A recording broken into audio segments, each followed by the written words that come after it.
The hot sun shone brightly over Federal Government College Abuja as students rushed through the main gates on their first day of SS2. Happy voices filled the morning air as teenagers in red and white uniforms gathered in groups, sharing stories about their long holiday. Some students were showing off their new shoes, while others compared notes about the holiday assignments they had rushed to complete the night before. Kim stood at her locker, trying to remember how to open it. Her fingers kept turning the lock wrong, and she was getting frustrated. After 2 months away, everything felt strange, like she was in a familiar place that had somehow changed. Suddenly, her best friend Helen came running through the crowd of students, jumping with excitement, her school bag bouncing on her back. "Kim! You won't believe what's happened." Helen grabbed her arm, smiling from ear to ear, almost out of breath from running. "Remember that cute boy I told you about from my church? The one who just came back from London? Whose stories I couldn't stop telling you about all holiday?" Before Kim could answer or even roll her eyes at her friend's dramatic behavior, a tall boy walked past them heading to the principal's office. He walked with confidence, his uniform neat and well ironed, unlike the rumpled clothes most students wore after the morning rush to school. His black shoes shone in the sunlight, and he carried himself with an easy grace that made other students stop and stare. When his eyes met Kim's, her heart skipped a beat, and time seemed to stop for a moment. She noticed they were a warm brown color, like honey in sunlight. "That's him," Helen whispered excitedly, squeezing Kim's arm even harder. "Williams. And guess what, his father is that famous doctor who just came back to build a big hospital here. Everyone's been talking about it. They say it's going to be the biggest private hospital in Abuja." Kim tried to act like she didn't care, brushing off her friend's excitement while fixing her school uniform, but she couldn't help looking at him again. There was something special about him, not just his slight British accent that they could hear as he greeted a teacher, or his height that made him stand out in the crowd. It was the kindness in his eyes and the way he stopped to help a junior student pick up some dropped books that made her want to know more. "He's probably just another ajabutter," Kim said, using the common word for rich kids, while finally getting her locker open. "I bet he thinks he's too good for our school. Did you see his fancy bag? And those shoes look like they cost more than my whole uniform." But even as she said these words, arranging her books in her locker, she knew she wasn't being honest with herself. Her heart was beating faster than normal, and she had to fight to keep a small smile from forming on her face. This school term was going to be very different, and somewhere deep inside, she knew her life was about to change in ways she couldn't imagine. Chemistry class became the most interesting part of Kim's day, even though she used to hate it more than any other subject. Mr. John, their teacher who always wore the same blue shirt and brown trousers, stood at the front of the class adjusting his old glasses. The science lab smelled of chemicals and chalk dust, and students were fidgeting in their seats, waiting to hear who their lab partners would be. "Kim and Williams," Mr. John called out in his deep voice, "you two will work at table 4. Kim's hand started shaking so much she almost dropped her textbook. Her heart was beating so fast she was sure everyone could hear it. She watched as Williams walked between the tables towards her. When he got close, she noticed things she hadn't seen before, like a small scar above his left eyebrow that made him look interesting, and the way he kept trying not to smile. The bright lights from the lab ceiling made everything feel like a scene from a movie, and the butterflies in her stomach wouldn't calm down. Working together in the lab turned out to be full of surprises, making Kim change her mind about Williams. He wasn't just another rich kid showing off, he was actually really funny. He kept making jokes and mimicking their teachers' voices with a fake British accent that made Kim laugh so hard. What surprised her even more was how smart he was. During one difficult experiment where they were mixing chemicals, he quickly spotted a mistake in their measurements that would have ruined everything.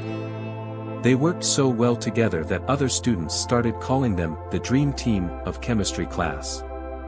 Just before the end of their laboratory session, Kim finally said what she'd been thinking. "You're really different from what I thought you'd be," she admitted, washing a beaker. William looked at her with those warm eyes and asked, "Different in a good way or a bad way?" She tried to hide her smile and said, "Just, different." He smiled softly, "You too, Kim. You're different too." The way he said her name made her feel special, and she had to look away so he wouldn't see her blushing. The whole school was buzzing with excitement about the big football match coming up against their rivals, King's College, and everyone was talking about it. As the team captain, William had a lot of pressure on his shoulders to help FGC win.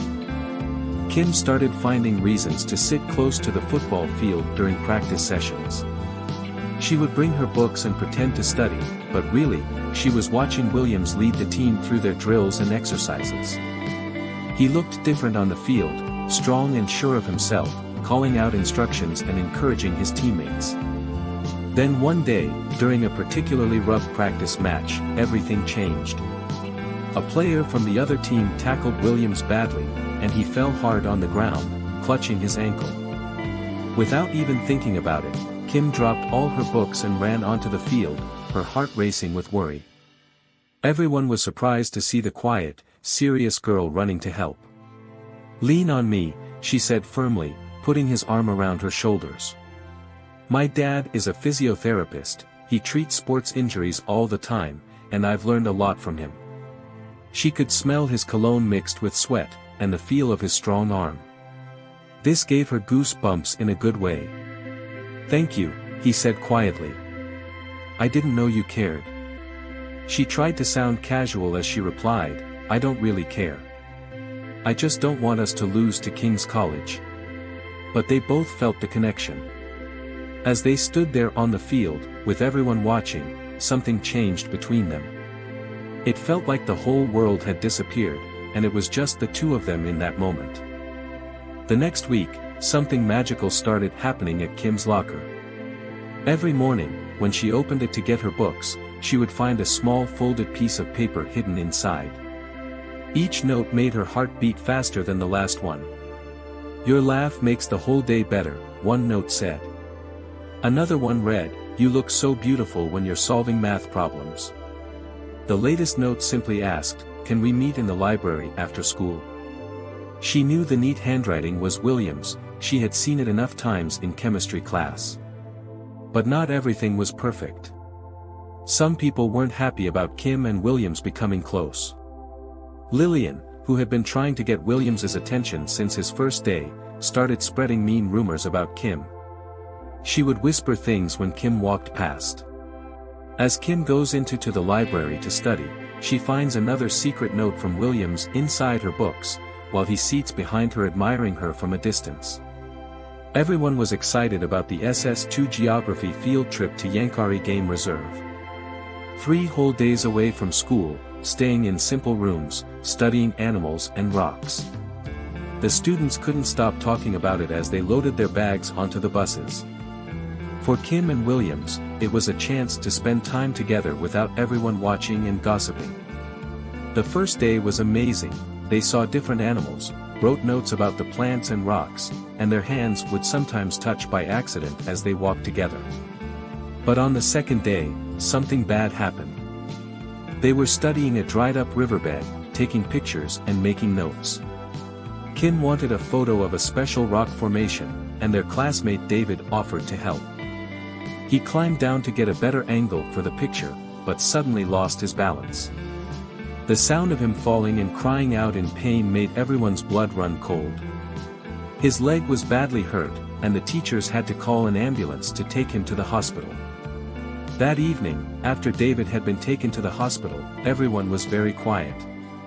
The usual noisy chatter was replaced with whispers as students sat in the dimly lit common room. Williams noticed that Kim wasn't there. He found her sitting alone on the steps outside, crying softly, and her tears shine like silver on her cheeks.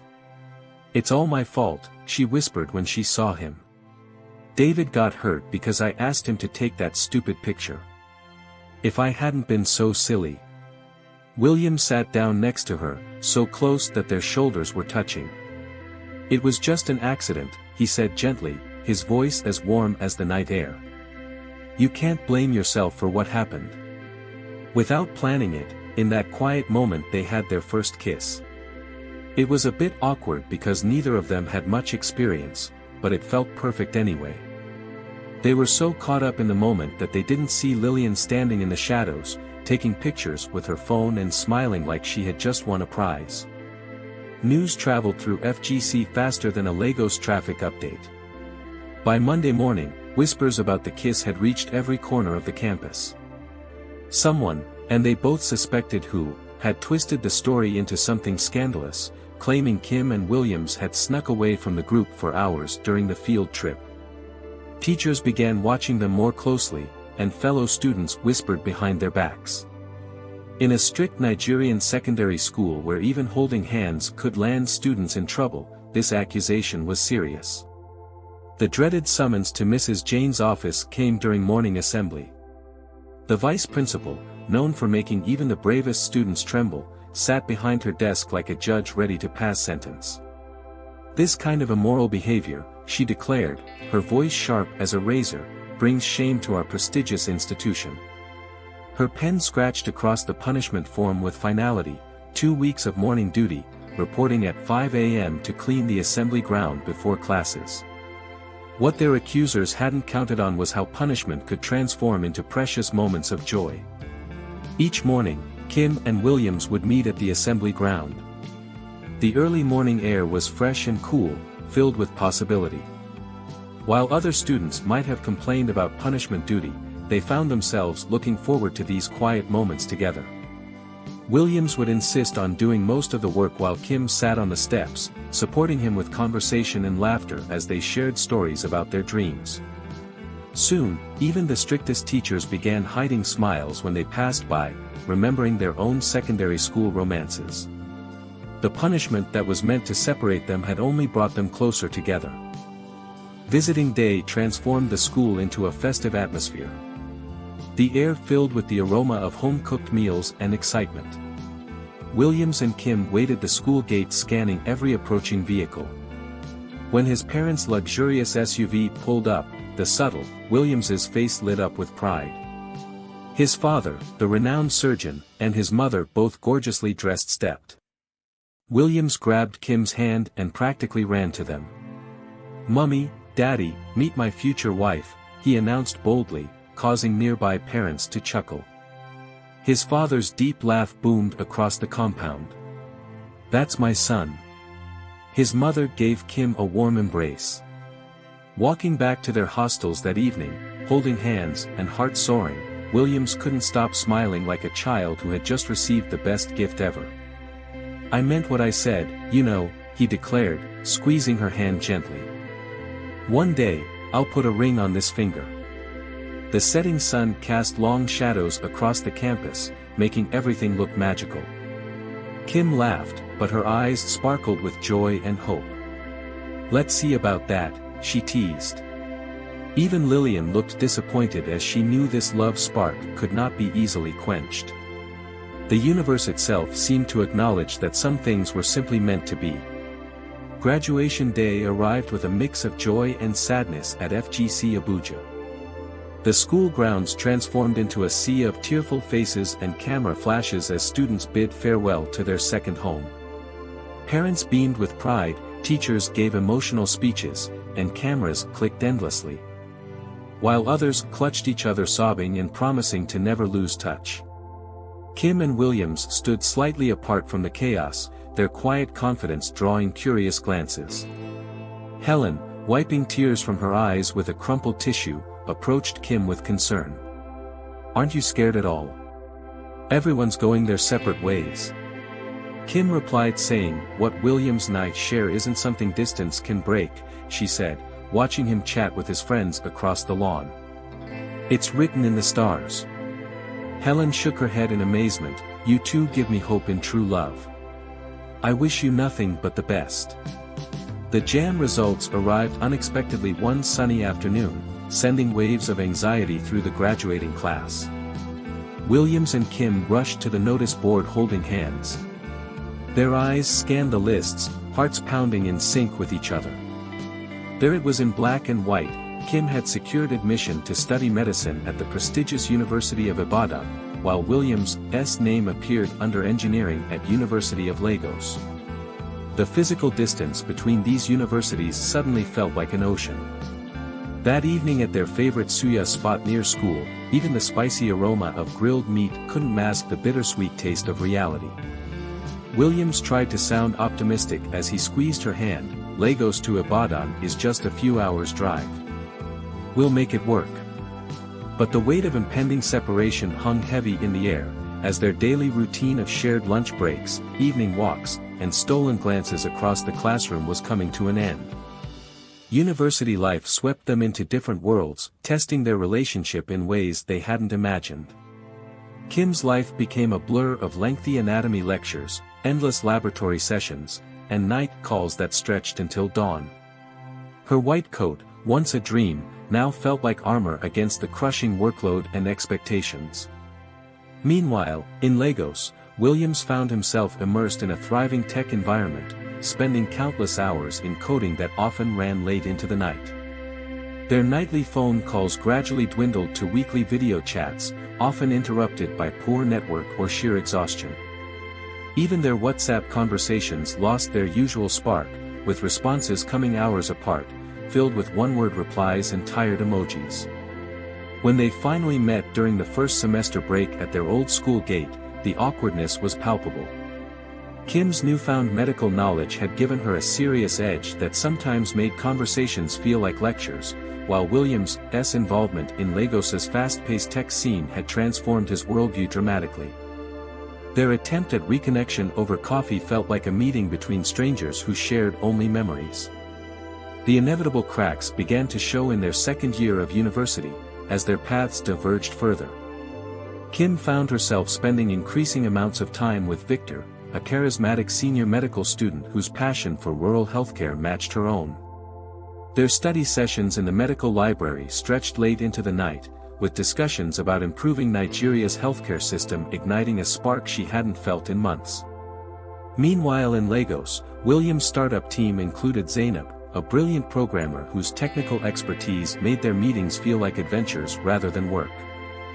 Though neither acted on these growing attractions, their existence created an elephant in the room during every video call.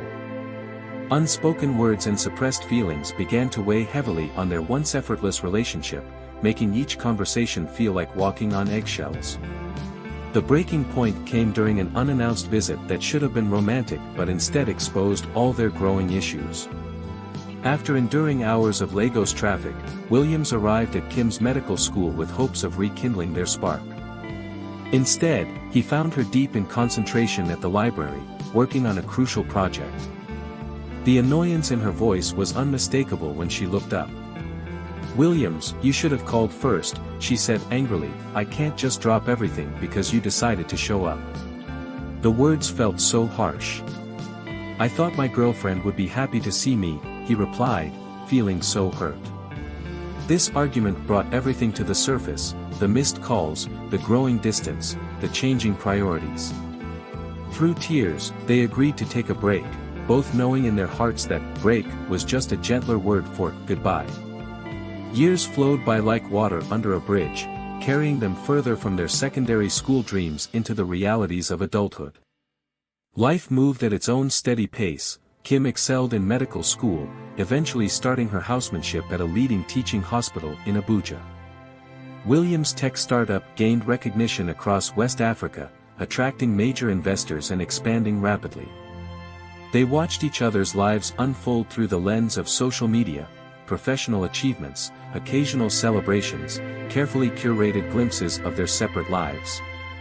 Though neither would admit it, each found themselves pausing a little longer on the other's posts, wondering, what if?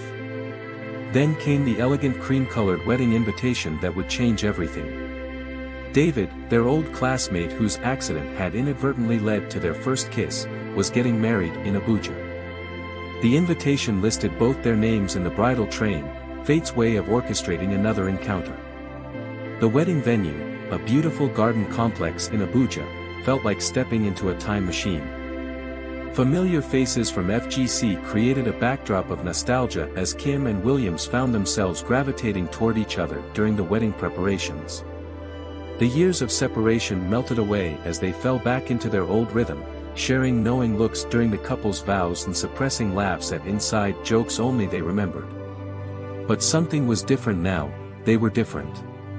Kim carried herself with the confidence of a successful doctor, while William's entrepreneurial journey had given him a mature thoughtfulness that made him even more attractive. During the reception, under strings of twinkling lights, they found themselves sharing a dance. "You look good," William said, meaning much more than just her appearance. "Happy?" Kim's smile reached her eyes as she replied, "I am. Medicine became my everything." His hand tightened slightly around her waist as he added, "And I finally built something meaningful in tech. It's all I ever wanted." As they swayed to the music, both realized that perhaps their time apart hadn't been an ending, but a necessary chapter in their story. In the months that followed, their rekindled friendship blossomed into something deeper and more mature than their teenage romance had ever been. They understood now what they couldn't back then, that love doesn't mean sacrificing personal growth, but finding someone who celebrates your success as their own. 2 years later, they stood in that same garden venue, but this time as bride and groom, surrounded by their proud families and friends. Their vows included promises not just of love, but of supporting each other's dreams and ambitions. Their story became a testament to the fact that true love sometimes needs time to mature, like fine wine. As their friends and family celebrated around them, they shared a knowing look, remembering two teenagers who fell in love in a chemistry lab at Federal Government College. Now they understood that their time apart had only made their bond stronger, proving that when two hearts are truly meant for each other, life finds a way to bring them back together. Their love story became legendary at FGC, told to new students as proof that sometimes, first love really does last forever.